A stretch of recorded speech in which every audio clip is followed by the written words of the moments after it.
if you're not creating a personal brand and leveraging media and digital marketing and social media, that you're eventually going to be invisible and irrelevant and likely go out of business. Let's dive right into the topic of the episode, which is future-proofing your business. So would you define for us what that means and why it's so important to you?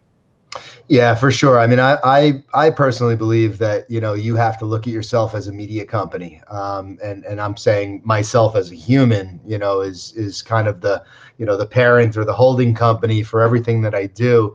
And that obviously trickles down into my different businesses, and Sabre being one of those. So, I believe that in order to thrive in this digital world, and I've been saying this for a long time, well before the pandemic, that if you're not creating a personal brand and leveraging media and digital marketing and social media, that you're eventually going to be invisible and irrelevant and likely go out of business. So I've always referred to that as future-proofing yourself or future-proofing your business.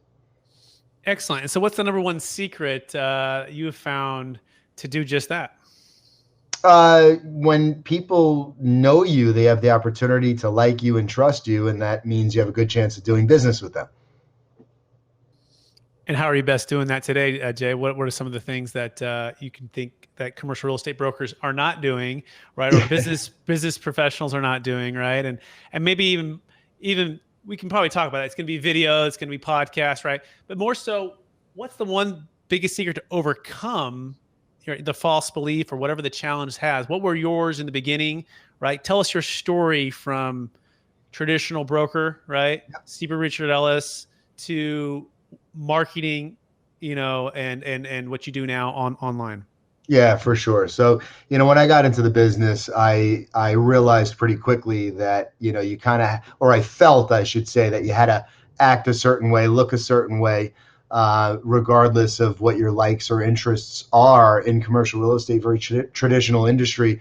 I was a DJ, nightclub promoter, very creative, into music, fashion, streetwear, street culture, things of that nature.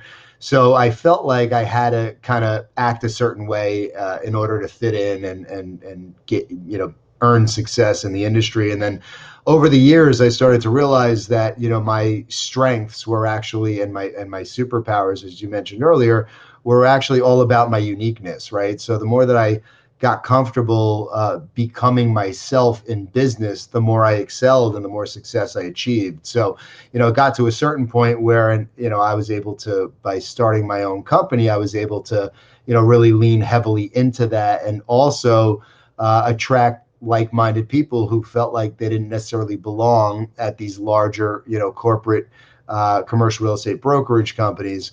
And from there, I started to really pay attention to what folks like Gary Vaynerchuk and Ryan Serhant were doing, Ryan on the residential side. And I had the good fortune of spending time with Gary and Ryan and talking about just the traditional brokerage model and, what we all thought would happen over time.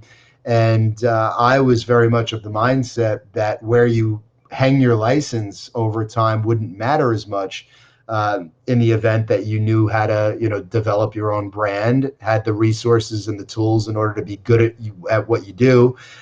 You could very much, be entrepreneurial and work for yourself essentially. And, later on that EXP component came in very handy when partnering with them to kind of take all of that to another level.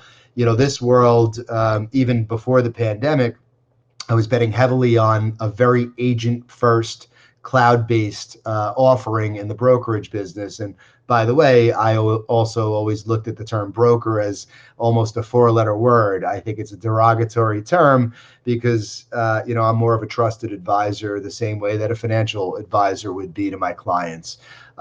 So, I believe in doing the right thing and always putting your clients first. And, at this stage, I'm fortunate to be able to, more or less pick and choose which clients that I want to, work with and so on and so forth. But, it's an exciting time for all of those reasons, because I think, a lot of people show up as a different version of themselves at home with their family, out having beers with friends, with clients, in the car, site touring, etc.